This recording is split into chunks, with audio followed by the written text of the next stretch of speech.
Hola, ¿qué tal? Estamos aquí una vez más en tu programa Sociedad, Cultura y Justicia. Hoy vamos a hablar de un tema muy relevante, histórico, que es la Revolución Mexicana. Principalmente lo que vamos a tocar es por qué se inició esta Revolución Mexicana y se inició esta matanza entre mexicanos. Y para eso nos acompaña un maestro, excelente escritor, autor de libros como México en llamas y México desgarrado. Mi querido hermano Alejandro Bazáñez, bienvenido a este tu programa, Sociedad, Cultura y Justicia, mi hermano Alejandro Bazáñez. Alex, pues muchas gracias por invitarme al programa. Ya sabes que me encanta participar en todos estos temas candentes. Muchas gracias, el honor es todo nuestro. Pues bien, vamos a darle inicio sobre este tema importante que es la Revolución Mexicana, pero antes de desglosar, ¿por qué? La pregunta principal es ¿por qué se inició esta Revolución Mexicana en México? Como dato interesante, tenemos que hablar sobre el porfiriato. Es inevitable hablar Claro, de la Revolución Mexicana sin hablar del porfiriato. Curiosamente, Porfirio Díaz, pues sabemos que estuvo en el poder 33 años y también sabemos que se hicieron muchas cosas durante su gobierno. Es claro, innegable, es vías de ferrocarril, se trajo industria, fábricas a México, hubo desarrollo. Porfirio Díaz tuvo la habilidad de haber detenido un México, ahora sí que un México en llamas, un México de los cuartelazos, de los golpes, los golpistas. ¿Quién sabe cuántos presidentes tuvimos en esos años antes de Porfirio Díaz? Hasta que claro. llegó él y le puso orden. Y aunque sí fue un dictador y se estuvo mucho tiempo en el poder, logró traer paz, la anhelada paz a ese México convulsionado de tantos muertos y tantos golpes antes de la Revolución Mexicana. Estamos hablando de la guerra contra Estados Unidos, la intervención francesa y todos los Claro. cuartos que hubo por agarrar el poder. Él llega, él pone orden, pone paz en los caminos con su policía rural y empieza el desarrollo. Cuando se critica Porfirio Díaz sobre su gobierno, hay que compararlo con otros gobiernos de otros países supuestamente poderosos y desarrollados. Esos países desarrollados que eran la competencia de México del siglo XIX, pues son Inglaterra, son Francia, son Estados Unidos, muchos países europeos, países que contaban con reyes, Claro. y reyes que tenían esclavos. O sea, en Europa todavía se manejaban reyes como el rey de Bélgica, Leopoldo, que tenía esclavos en África, matanzas, un uso de ellos de manera salvaje. Esos eran los competidores de un Porfirio Díaz, el cual luchó por darle a un país, bueno, a su país, progreso, desarrollo, y él lo logró con el milagro económico de sus científicos, del mago de las finanzas, Yves Limantour, logró tener un superávit, logró tener, ahora sí que números negros en las finanzas del país, cosa que nunca ocurrió antes de él. O sea, eran puras deudas y préstamos, y los famosos préstamos al extranjero para todo.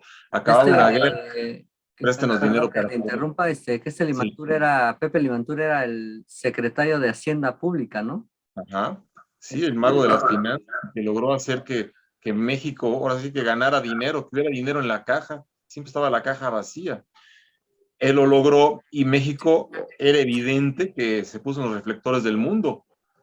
Porfirio Díaz lo sabía, los científicos lo sabían y por eso en las fiestas del centenario de 1910 se invitó a mandatarios de varios países del mundo para que vinieran a México a ver el desarrollo que había y lo bien que supuestamente México estaba. Hubiera continuado eso, porque inclusive se estaba construyendo el Palacio Legislativo, donde es actualmente el Monumento a la Revolución, y eso nada más iba a ser la entrada, el vestíbulo de lo que iba a ser ese palacio faraónico que estaban construyendo.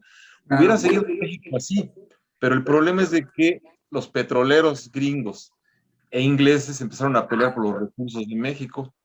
Edward O'Haney, de la empresa de Petroleum Mexican Company, pues descubrió petróleo en California, con el terremoto de San Francisco de 1906, muchos se mudaron, puso ojos a México y a Venezuela, entonces vino la explotación aquí de los primeros pozos en 1906, en Tamaulipas, donde se adueñaban arbitrariamente de los terrenos de los campesinos, les daban bicoca por sus terrenos y ellos ponían las petroleras para extraer ahí el crudo.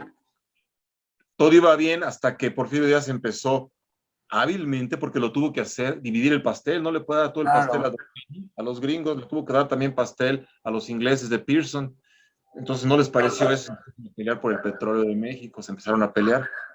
Entonces, Estados Unidos empezó a hacer la guerra a Porfirio Díaz, de que le daban lo que ellos querían o pues le iban a, pues la verdaderamente le hicieron una revolución, planearon todo para una revolución. Sí, ¿no? Fue esa, digo, rápidamente, fue esa, de hecho, la clave de esta lucha entre comillas de entre americanos y con ingleses fue la famosa entrevista de Porfirio Díaz, ¿no? Con Sí, este, Friedman, exactamente, Friedman. la revista Friedman de 1908, en el que Porfirio Díaz dijo que México ya estaba listo para la democracia y lo que más anhelaba era tener un sustituto, un candidato que pudiera seguir con la dirigencia de México, ¿no? Cosa que apenas salió Pearson del castillo de Chapultepec, se arrepintió. Él estaba enfermo de poder. Porfirio Díaz no quería soltar el poder por nada del mundo. Se lo prometió a Bernardo Reyes, se lo prometió a otros. Y a la mera hora, pues el poder era su heroína, era su droga, no lo podía soltar.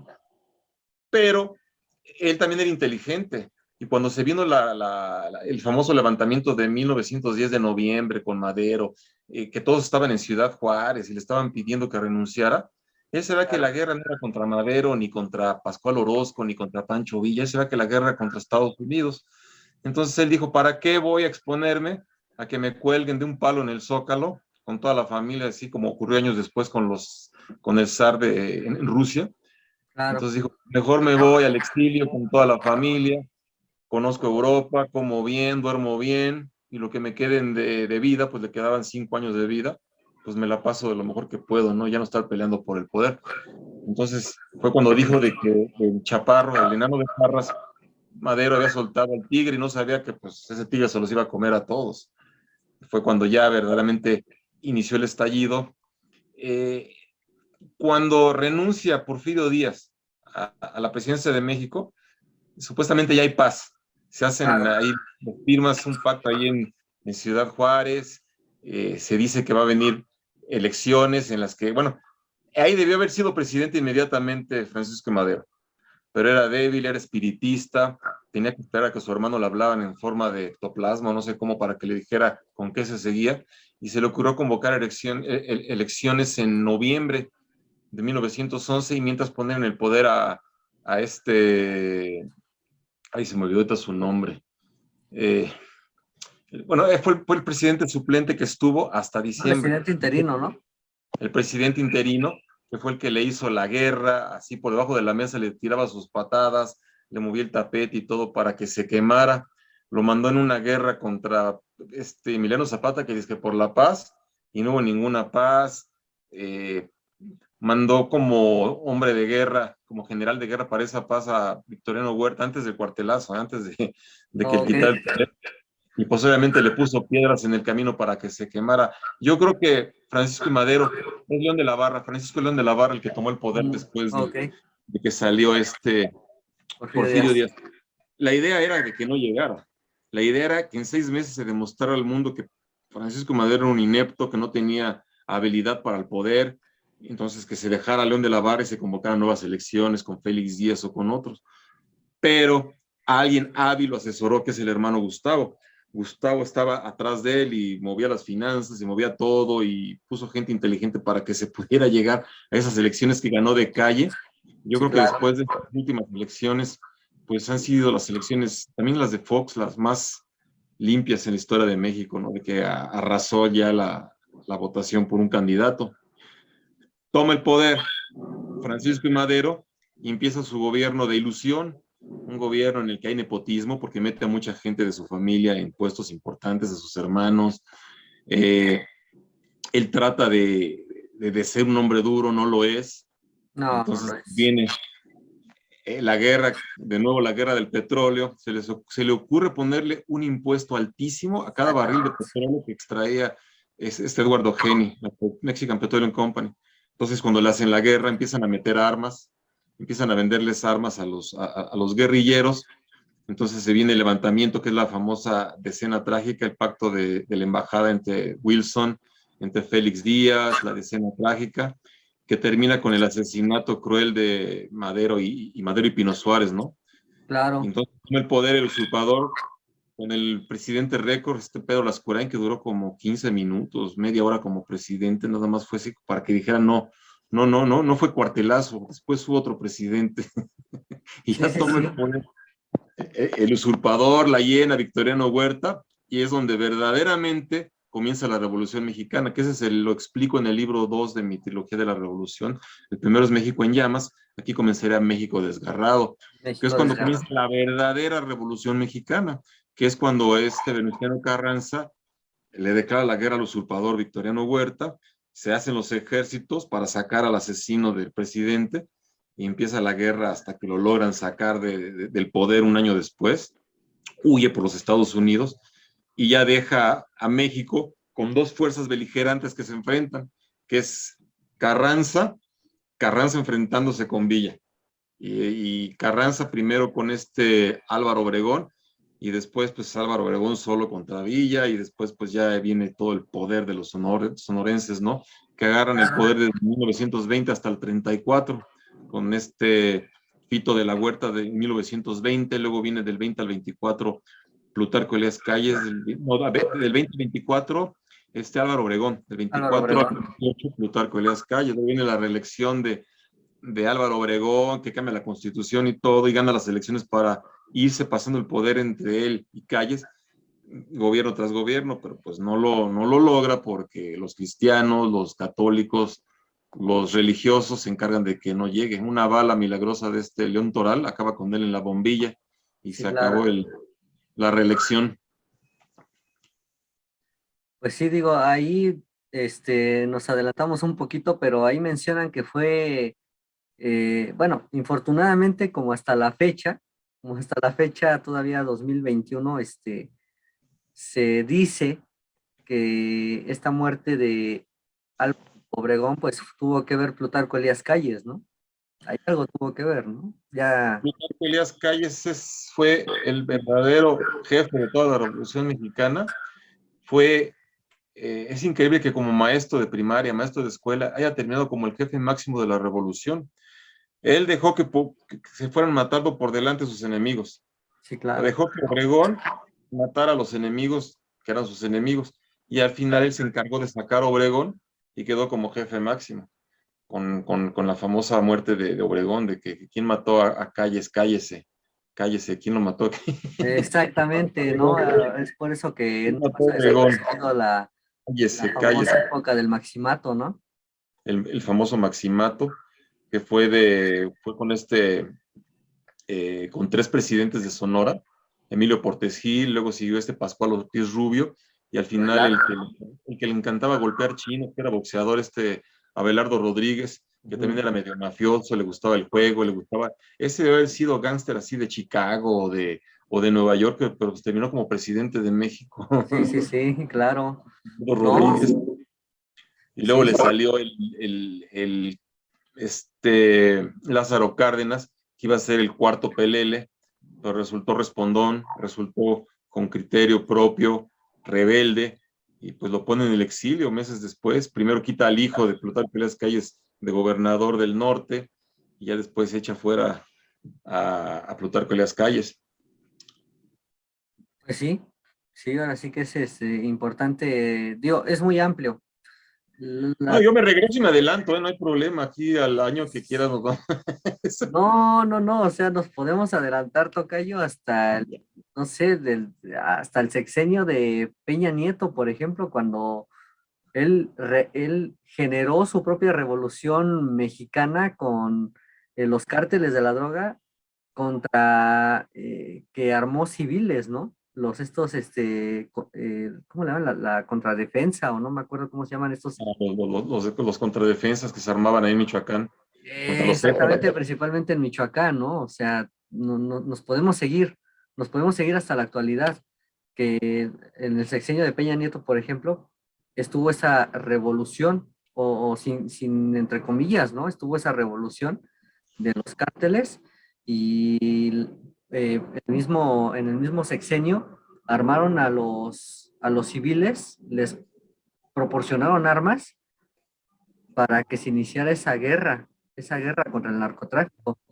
O sea, realmente, esta es una frase de tu servidor, así como dicen que la historia del dinero es la historia de Estados Unidos, así como dicen que la historia de la humanidad es la historia de Roma, tu servidor dice que la historia de la Revolución Mexicana es la eterna historia de México.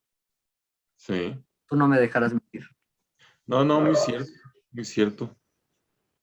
Sí, no, Ahora, no, regresándonos un poco a lo que, claro, a satanizar a Porfirio Díaz, ¿no? Porfirio Díaz, hasta la fecha nos enseñan en las escuelas que Porfirio Díaz es el diablo, que Porfirio Díaz es lo peor. O sea, todos los males de México fue culpa de Porfirio Díaz. O sea, no se le reconoce al hombre que fue el héroe de la batalla del 2 de abril, no se le reconoce que fue un valiente que peleó contra los franceses y logró salvar la vida escapando y todo el tiempo les hizo la guerra y siempre se enfrentó a ellos, que claro, le entregó las llaves de la Ciudad de México a Benito Juárez, el cual un pelado déspota ni siquiera lo subió a su diligencia para llegar a Palacio Nacional. O sea, no fue agradecido con él de entregar la Ciudad de México, así como tampoco lo fue con este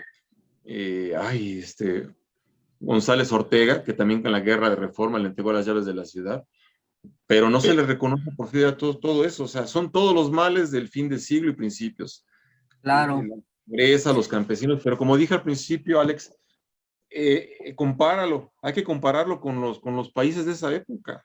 O sea, si tú comparas el gobierno de Porfirio Díaz con el del rey Leopoldo o con los gobiernos que había en Europa todavía con reyes, pues Estados Unidos simplemente Sí, todavía tenía racismo, un espantoso racismo que no se acabó ni siquiera todavía el siglo pasado en los años 50, 40, con el que peleó claro. Luther King y todo eso.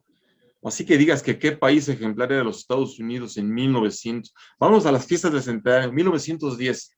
Es un gran ejemplo a seguir Estados Unidos, el racismo que había.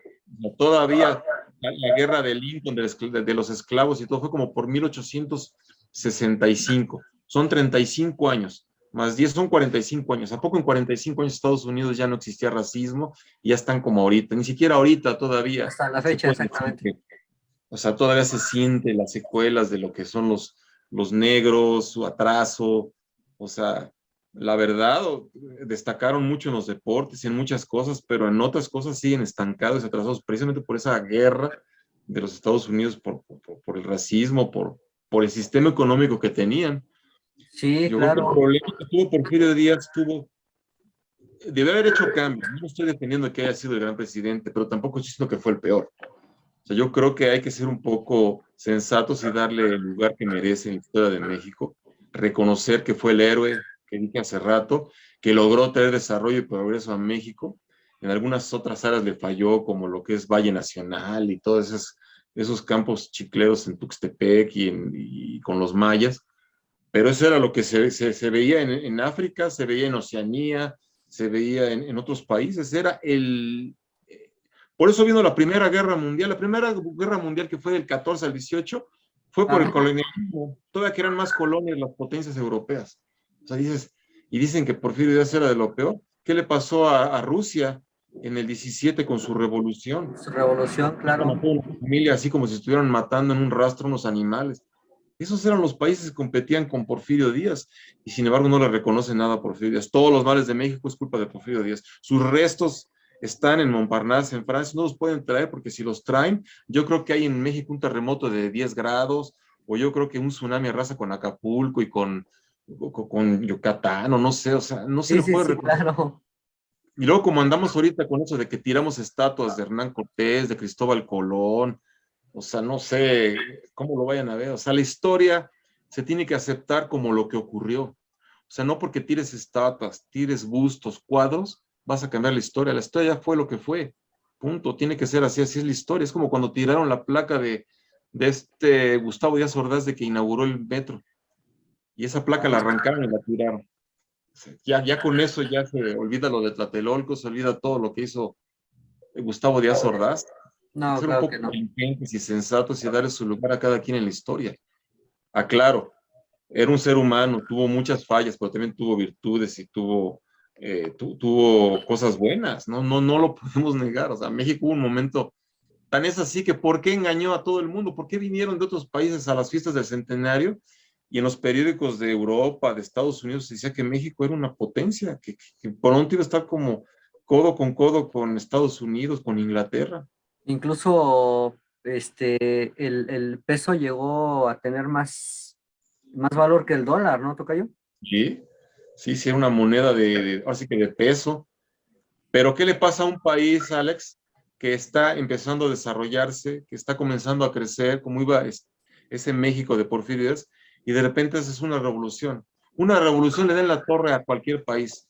Una revolución en el país que tú quieras lo echa 50 años atrás.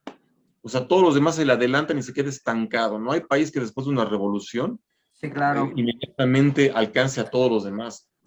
Hay destrucción, se tiene que volver a construir todo, se pierden trabajos, se pierden cosechas, vidas, bienes materiales, patrimonios, es destrucción total, es la guerra. Así Exactamente. que, ¿cómo creen que México, después de una guerra de 11 años, del 1910 a 1921, terminando la Revolución Mexicana con los tratados de Bucareli, todo eso ya vamos a estar a la par con Inglaterra y con Estados Unidos? Pues no, tenemos que empezar a Claro, navegar contracorriente, así como le ocurrió a los países como Japón con una bomba atómica. Pues, después de la bomba atómica pasan meses en los que pues, hay que poco a poco empezar a resurgir de tus cenizas y todo eso. sí, sí, claro. Entonces, pues hay que cambiar eso de que Porfirio Díaz es el diablo. O sea, hasta la fecha de los libros de texto, igual. Tú y yo crecimos así. Porfirio Díaz, lo peor que le ha pasado a México. Todos los males son culpa de Porfirio Díaz, ¿no? O sea, Exactamente, es lo que se enseña infortunadamente, principalmente en las escuelas, ¿no, tocayo? Pero ajá. ahorita tocaste un tema muy interesante, muy importante. Aquí concuerdo contigo. Tú mencionas que realmente la Revolución Mexicana inició en la época o en épocas de Venustiano Carranza. Uh-huh. Yo, en lo personal, concuerdo que la Revolución Mexicana inició cuando estuvo ese conflicto entre Madero y Emiliano Zapata, que supuestamente Madero le prometió que él iba a regresar las tierras Sí. a, sí, a la gente de México porque ya estaba invadida por extranjeros. Y cuando llega Madero al poder, a la presidencia, y Zapata lo presiona, oye, quedaste que nos ibas a regresar todas las tierras, y de repente Madero le dice, no, o sea, sí yo lo prometí, pero espérame, déjame primero fortalecer las instituciones para que yo te pueda regresar las tierras con todas las de la ley. Desde mi particular punto de vista es que ahí inició la revolución, pero Sí. en lo que estamos de acuerdo los dos y infortunadamente se tiene mala información, es que hablas de Revolución Mexicana y luego se van con Porfirio Díaz, cuando realmente la revolución inició después, ¿no? Es a lo que voy. Sí, sí. O sea, Porfirio Díaz se fue y no había guerra. Porfirio Díaz abordó el Exacto, Ipiranga, se fue a Europa en mayo de 1911 y no había guerra todavía. Sí estaba el exacto. conflicto en Ciudad Juárez, hubo unos cuantos balazos entre Pascual Orozco, Pancho Villa con los militares, se apaciguaron, se calmaron, tan es así de que Madero tomó un tren de Ciudad Juárez y entró en junio a México, que fue el terremoto ese que tiró muchas cosas ahí en la Ciudad de México, que yo creo que fue como el de 1985, pero pues fue una ciudad con pocos habitantes y pocas construcciones como lo que es el 85 o el 17, ¿no? Pero el conflicto, como tú dijiste, el intelectual, el ideológico, arrancó, ¿cierto?, entre Emiliano Zapata y Francisco y Madero, aunque ahí tampoco hubo guerra. Ahí eran Sí, así, cuántos disparos ahí en Morelos, pero no pasó a más, pero ya, ejércitos, batallas y miles de muertos y todo, ya fueron las batallas de Pancho Villa con Obregón, con Carranza, y sí ya fue donde, para sacar primero a los colorados, a los pelones que fueron el ejército de Victoriano Huerta, ya se fue Victoriano Huerta y luego ya comenzó entre ellos. O sea, claro. Venustiano Carranza no quiso dejar el poder por nada, igual también estaba enfermo de poder. Era un hombre que, o sea, se vestía como militar, pero no participaba en ninguna batalla. O sea, Claro. terminaban las batallas y se preguntaba que qué había pasado, que se habían ganado, que no habían ganado. Se creía como Benito Juárez. Yo me llevo el gobierno a Veracruz y que me informen qué pasó. Ya Sí, sí, ganamos, claro. ya triunfamos, ya lograste vencerlos, Álvaro. O sea, fíjate lo que es Álvaro Obregón. Álvaro Obregón no perdió una sola batalla. Álvaro Obregón ni siquiera era militar, él era agricultor, era garbancero ahí en Sonora. Fíjate. Él fabricó una máquina para quitar el garbanzo de la cosecha, que fue un éxito, y le dio regalías enormes. Obregón vino a las fiestas del centenario de turista, viudo, triste porque se le murió su esposa, tenía sus 2 niños, se lo cuidaban sus hermanas. Él vino a las fiestas del centenario como turista, se hospedó en un buen hotel, comió bien, divirtió a su familia. Él no pensaba participar en la Revolución Mexicana. Ya después que se vino el conflicto de que hay que sacar a Victoriano Huerta, y entonces ya agarró partido con Maitorena, con todos los de Sonora, y ahí sí demostró que era un brillante, brillante general, una estratega muy Sí, sí, inteligente y todo, y por eso llegó a donde llegó. sí, claro. Pero aquí cuando alguien, al final le echa la culpa a alguien y todas sus virtudes y todos sus logros y conquistas le echan tierra, de eso no se acuerdan. O sea, también Álvaro Obregón tuvo sus éxitos. O sea, Sí, Álvaro claro. Obregón aceleró que se acabara la revolución, porque él tuvo que acabar con este Pancho Villa, porque Pancho Villa era un iluso. O sea, lo que proponía Pancho Villa no podía existir en un país verdaderamente que quiera ser una potencia en desarrollo. O sea, ese experimento que hizo en Canutillo supuestamente cuando acabó la Revolución Mexicana, que ya Claro. para que se criara, le dieron un ranchito ahí para que hiciera su experimento social y tuviera a sus soldados y a sus mujeres sembrando, cosechando, sus 2 esposas, hasta Berta Rentería y esta Luz Corral peleándose por hacerle los frijoles y sus guisados.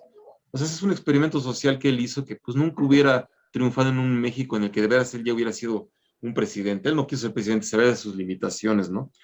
Claro. Pero lograr terminar con Pancho Villa, lograr calmarlo y lograr hacer que haga la paz eso fue un logro de Obregón, porque si no lo hubieran tenido que matar en otras guerras. O sea, vamos a hacer que este hombre se calme y haga su experimento social. Pero el que terminó la Revolución Mexicana fue Álvaro Obregón. No hubo manera de vencerlo. Avanzó desde el occidente hasta tomar la Ciudad de México. Claro. Eh, lo de Tlaxcalantongo y todo, nada más fue simplemente el pleito por quitar un necio enfermo de poder como Venustiano Carranza. No te quitas, te quitamos.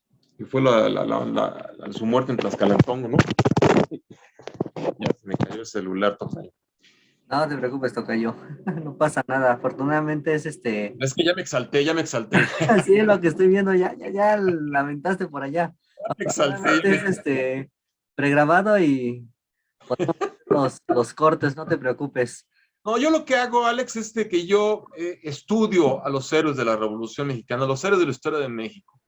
Y yo divido la página en dos. Pongo lo bueno que hicieron, lo malo que hicieron. Y al Muy final bueno. yo hago un balance como lo haces tú y como lo hace el lector. Pero si fueron héroes y si lograron pasar a la historia en México es porque algo bueno hicieron. O sea, no cualquiera. Claro, También le reconozco a Pancho Villa muchas cosas que él tuvo, ¿no? Pero también le reconozco otras. O sea, pues era un bandido, era un robavacas, robaganado, era perseguido por la justicia. Al final se vino el borlote de la revolución y pues se le olvidaron todos esos delitos que él cometió y pues ya sí, se volvió claro. general. Fíjate Pero el que, poder de convocatoria que tenía, el poder de reclutar un ejército, ese hombre cruzó en 1911 del Paso, Texas, cruzó a México con cinco personas. Su ejército era de 5 personas, imagínate. Y después, en unos cuantos meses, tenía 50,000 hombres a su cargo. Logró desplazar a Pascual Orozco. ¿Quién se acuerda de Pascual Orozco? En ese momento, Pascual Orozco era el máximo jefe de la Revolución Mexicana. Y después fue Pancho Villa. ¿Quién se acuerda de Pascual Orozco? Terminaron matándolo ahí en la frontera de Texas unos Rangers. O sea, Pancho Villa tuvo su talento y también tuvo claro, lo otro. Y créeme, Alex, si nos podemos amanecer hablando de lo que tuvo cada uno, sí, de bueno y claro. de malo. Pero sí es fascinante, estos personajes de la historia de México son fascinantes. Yo de veras los invito a que los lean, los estudian, porque tienen tanto que aprender de ellos, o sea, son figuras legendarias.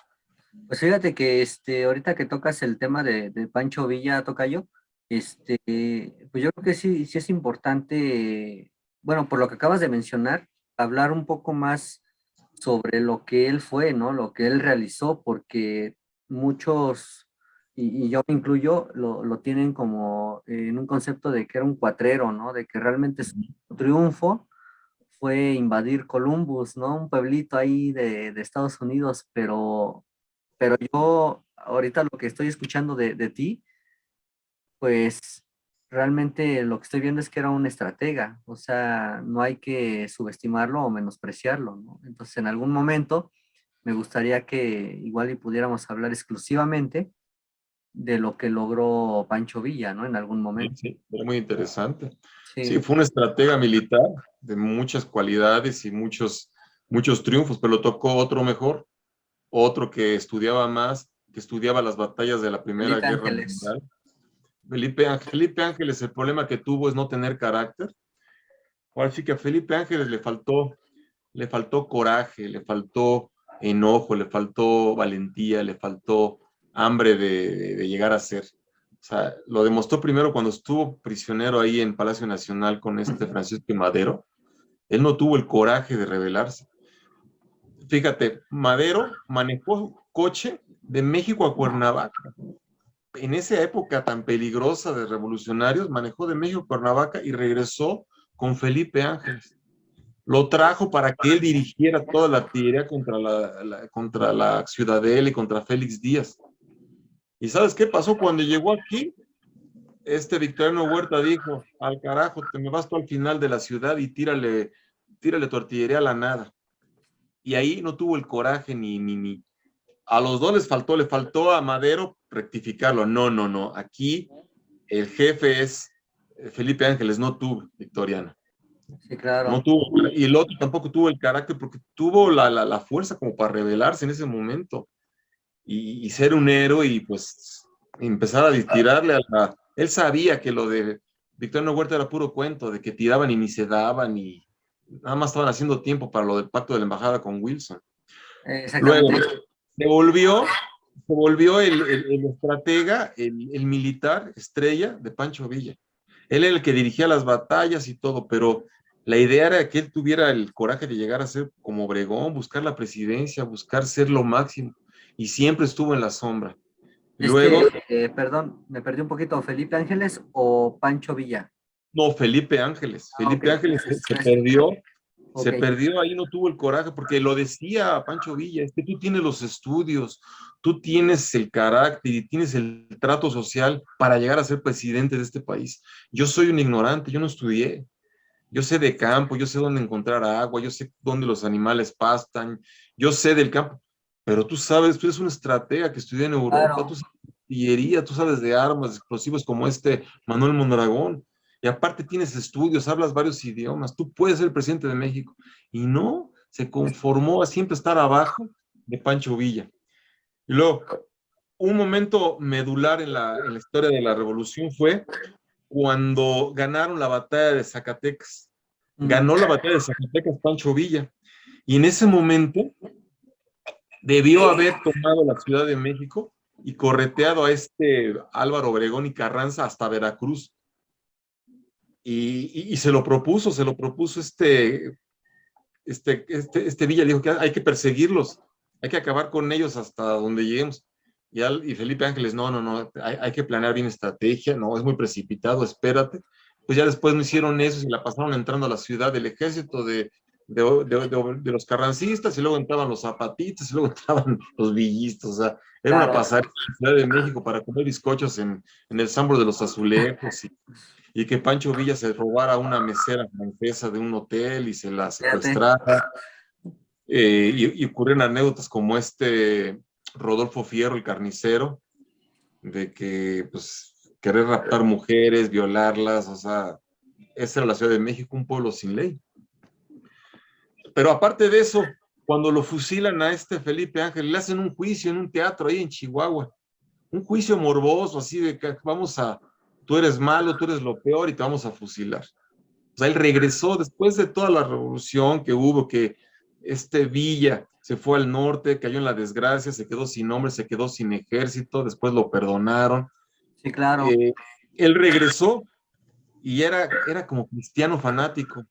Ya regresó diciendo que Dios y Cristo venían a ayudar al mundo, que iban a salvar a todo, hermano. Créeme que es culpa que Dios y que Dios y que Dios, y ni Sí, siquiera Dios en la claro. derecha, y Dios abajo. Y fue cuando yo en mi libro México Desgarrado simulo una plática Ujú. entre Pancho Villa y Felipe Ángeles, donde Pancho Villa le dice que es un pendejo. Y le dice y le enumera todas por qué. Y se pone a llorar Felipe Ángeles. Y dice, yo creí en ti, tú debiste haberme arrebatado el poder. Yo siempre soñé que tú me arrebataras el poder y no te conformaste de estar al lado de gente como Tomás Urbina, campesinos armados como Tomás Urbina, como Rodolfo Fierro, y tú un hombre de alcurnia, de Híjole, nivel. pues qué dato tan interesante, tocayo. Hay libros donde manejan o describen a Felipe Ángeles como puramente toda una estratega y mira qué interesante datos estás proporcionando. Nos dijiste que está en México Desgarrado, ¿verdad? Desgarrado, sí. Ok. Sí, o sea, así que le faltaron los de abajo para llegar a ser el hombre que México necesitaba. A Felipe Ángeles, cambiando la historia un poco, él debe haber sido Álvaro Obregón. Se le adelantó Obregón. Obregón sin estudios, Obregón sin carrera militar, Obregón con 0 batallas ganadas antes de la Revolución Mexicana. El Obregón garbancero se convirtió en el hombre que no pudo ser Felipe Ángeles. O sea, yo de Felipe Ángeles lo único que le puedo recordar así históricamente que logró fue la batalla de Zacatecas, que fue un gran triunfo. Pero pues de ahí no pasaron. O sea, ya ahí quedó todo. Pues sí, ahora sí que muy interesante el dato, ya que como te mencioné anteriormente, pues hay incluso libros completos donde hablan sobre el gran estratega que era Felipe Ángeles, pero como bien lo mencionaste hace rato, de todos los personajes, cualquiera que menciones, pues está su lado oscuro y está su lado bueno, ¿no? Ahora sí que Ujú. Ángeles, pues no es la excepción. Ahora sí que hay que conocer las dos caras de la moneda y en México Desgarrado, pues estoy seguro que se va a conocer, pues esa parte, ¿no? Como que tú estás ahorita recalcando que en algunos momentos llegó a fallar como estratega, ¿no? Y está la otra parte donde efectivamente realizó excelente trabajo, ¿no? Sí. Siempre yo te pregunto, Alex, ¿dónde estuvo Felipe Ángeles en la batalla de Celaya, donde Álvaro Obregón derrotó a Pancho Villa? ¿Dónde estuvo? Pancho Villa, necio en arremeter contra los obregonistas con sus cargas de caballos. O sea, se creía Gengis Khan. Vamos a atacar 200 caballos al mismo tiempo. Vamos a aplastarlos. ¿Y qué hacía Obregón? Lo recibía a tiros. Había algunos que hasta hacían las famosas loberas, que eran hoyos en la tierra donde se metía un solo hombre, y cuando pasaban los caballos por arriba, los destripaban. O les disparaban o con la bayoneta les abrían la panza. Claro, Obregón acaba con todo el ejército de jinetes de Pancho Villa y ya no hay Pancho Villa. Pero ¿dónde estuvo Felipe Ángeles? Así, no, no, no, ¿cómo te atreves a enfrentar en campo abierto a Álvaro Obregón? Esa no es la estrategia. Vamos a hacerle así, vamos a hacerle así. Pobre Pancho Villa, necio, necio, necio, pues obviamente Obregón lo acabó. claro, Lo dejó sin ejército, ya después ya huyó al norte, no tenía hombres, no tenía nada. Después empezaron a pelear sus brazos derechos e izquierdos. Acusan a Tomás Urbina de andarse subiendo la falda con los obregonistas, con los carrancistas. Celoso de él, Rodolfo Fierro lo van a buscar a la hacienda de Nieves y lo entrega su compadre Pancho Villa a que Rodolfo Fierro decida su final. Pues el asesino, ¿qué fue lo que hizo? Le metió un tiro en la nuca. claro. Y yo, ahora sí, yo soy el brazo derecho de Pancho Villa, Rodolfo Fierro. Y luego, ¿qué le pasa a él? Con el caballo cargado hasta el gorro de oro, ahí en las lagunas de Nuevo Casas Grandes, quiere cortar camino para llegar al norte y se hunde con todo y caballo, con oro y todo en una de las lagunas. Y sus mismos compañeros, pues ya ni lazo le echaban, ya, pues ya que se vaya, ya. Esos eran los hombres valientes que tuvo Pancho Villa, también los asesinos con los que se rodeó Pancho Villa, o sea, gente de, pues, simplemente el asesinato de Benton, William Benton, que hizo Rodolfo Fierro. Eso al escocés hacer que con sus manos escarbe su tumba hasta que se le descarnen los dedos, las uñas y todo, para meterle un tiro y que ahí quede. Ya mire, provoca una guerra con Inglaterra por ese asesinato. Fíjate. El de Benton, el famoso. También de Rodolfo Fierro te podemos tener una plática, Alex. Rodolfo Fierro estuvo un personaje. Rodolfo Fierro, hay una anécdota muy interesante de él, en el que está con una novia ahí en el norte, en un hotel, y están desayunando y llega el mesero, les sirve café, les pone el plato de lo que pidieron, y comenta a la novia que qué ojos tan bonitos tiene el mesero, oye, qué muchacho tan guapo, qué bonitos ojos tiene, y que se encae Rodolfo Fierro, y ya, siguió la comida y todo, y de Claro. postre le traen un plato, ella se sorprende, pues levanta la tapa y son los ojos del mesero. Para que veas, ese era Rodolfo Nada Fierro. más. Nada más los ojos bonitos del mesero estaban en el plato. No, pues sí, toca, yo digo, cuando gustes hacemos un programa Son los sobre hombres esto. brillantes que como se rodeó Pancho Villa. Sí, Yo creo digo, que por razones como esas, no existe un estado que se llame Villa en la República Mexicana. Hay Morelos, hay Hidalgo, pero para que haya un estado, el estado de Obregón o el estado de Villa, ni siquiera hay un estado Zapata. O sí, sea, es para que poner un nombre de estado a uno de los estados de la República Mexicana, tiene que ser alguien. sí, sí, claro. Sí, lo que te mencionaba justo hace rato, o sea, muchos que hemos ahí estado investigando, leyendo libros, por ejemplo, como de ustedes, ¿no? Excelentes, grandes escritores. Gracias.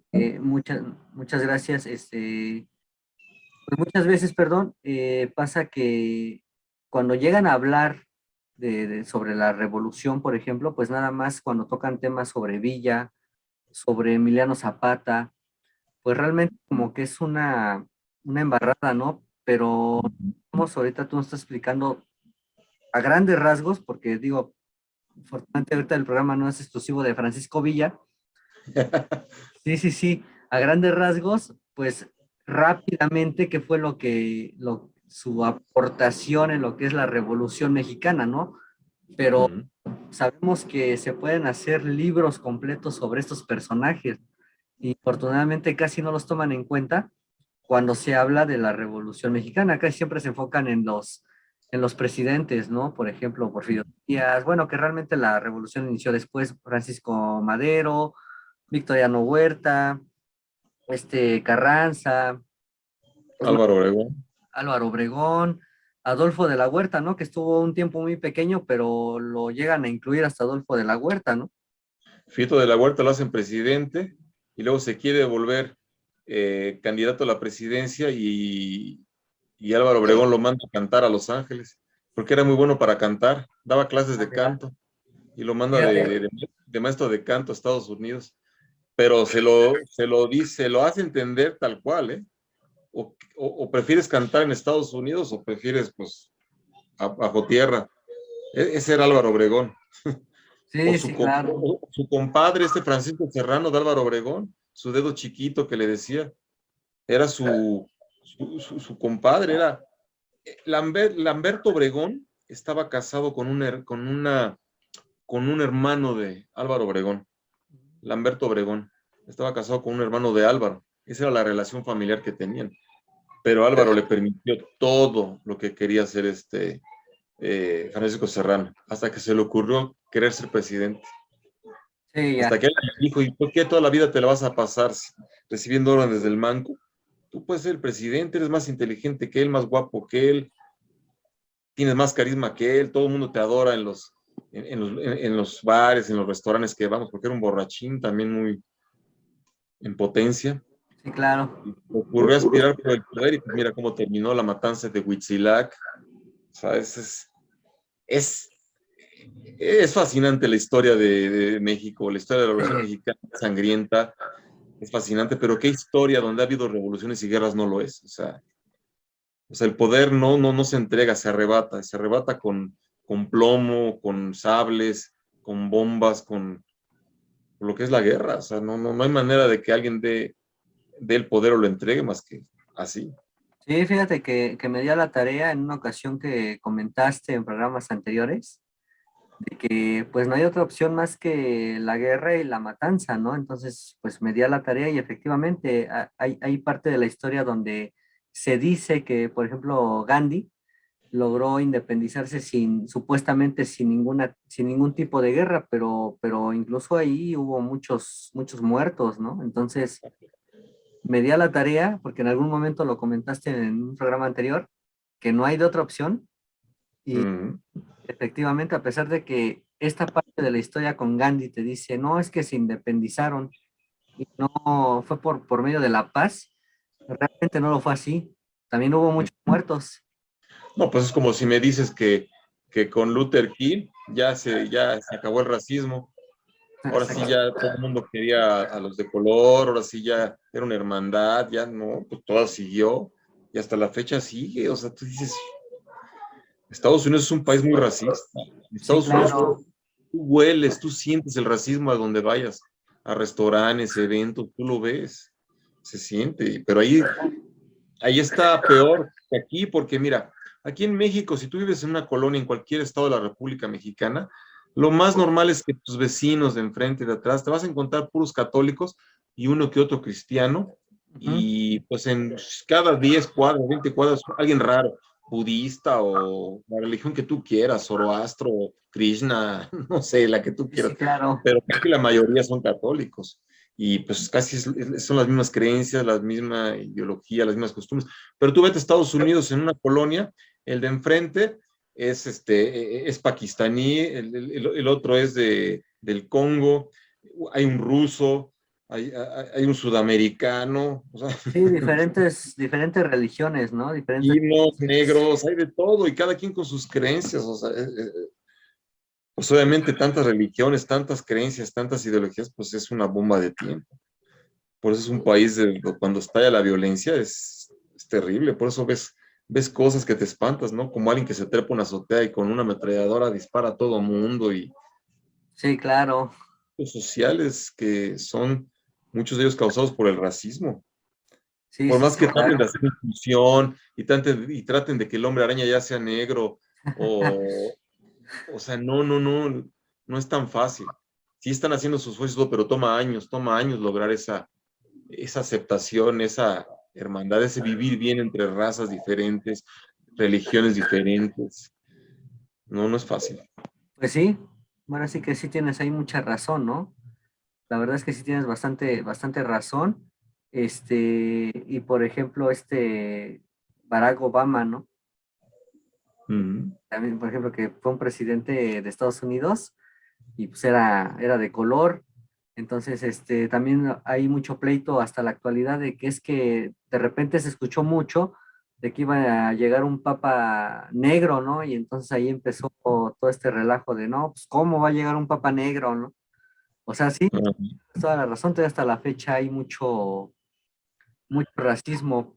Pues yo creo que con que tengamos un papa argentino ya ha sido un gran cambio, ¿eh? Es algo, imagínate. Exactamente, ¿no? Que pertenezca a América, ¿no? Sí, yo creo que Ajá. contigo ya es un gran cambio porque pues, sí, la mayoría o casi todos fueron de allá de Puros Europa, italianos, puros italianos, ya después vino un polaco y ya, pero pues el ahí se mueve alemán, un alemán. ¿Mm? y ahorita está un argentino, efectivamente. Ujú. Pero sí, todavía se sigue batallando mucho con el racismo. Todavía no se puede dar esa igualdad. En eso tienes toda la razón. Y pues sí, pues, tocayo, te agradezco infinitamente que hayas estado una vez más aquí en tu programa Sociedad, Cultura y Justicia, hablando de un tema muy relevante, que es la Revolución Mexicana, que año con año, pues, se está celebrando esta fecha, incluso hay hasta puente, ¿no? Oficial, Ujú. incluso hay hasta puente, pero es importante conocer en qué consistió la Revolución Mexicana, quiénes fueron los personajes. Pues sí, ahora sí que conocer lo que es tu historia Y yo creo que es importante conocer esta parte de la historia para tu servidor, digo, por así que cada quien, pero para tu servidor o para su servidor, esta parte de la historia de la Revolución Mexicana es extremadamente importante conocerla.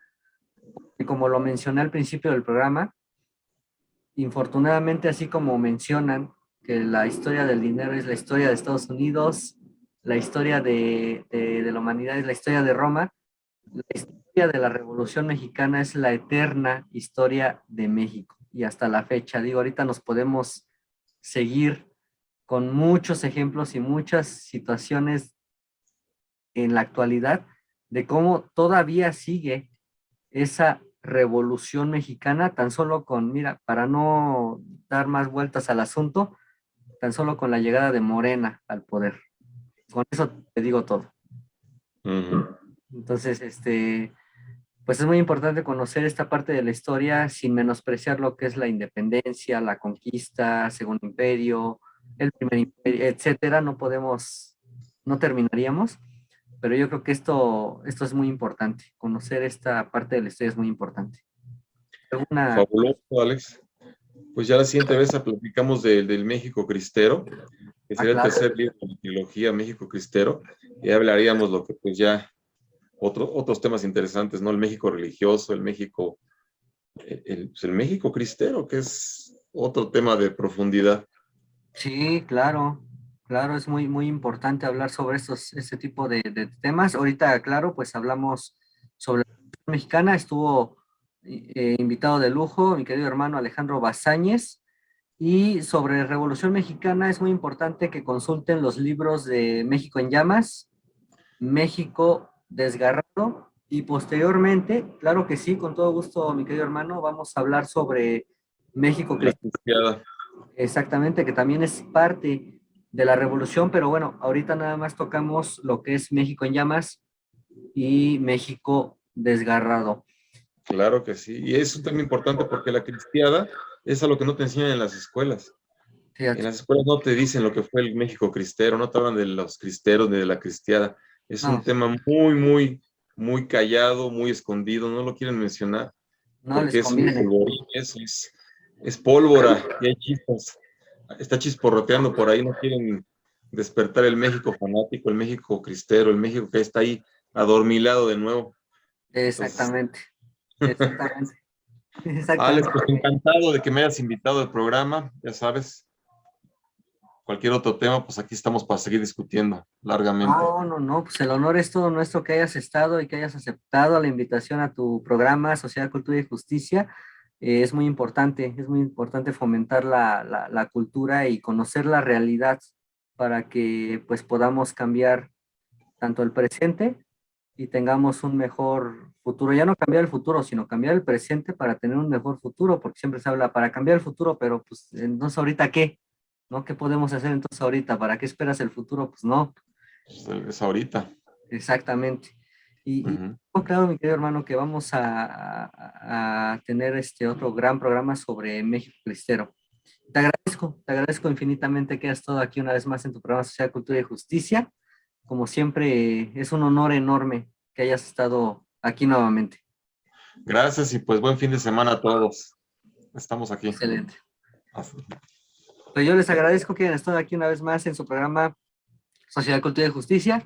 Hoy tuvimos invitado de lujo, mi querido Alejandro Bazáñez. Hablamos sobre la Revolución Mexicana, que se puede consultar naturalmente en sus obras México en Llamas y México Desgarrado. Agradezco nuevamente que hayan estado una vez más aquí en su programa. Hasta la próxima.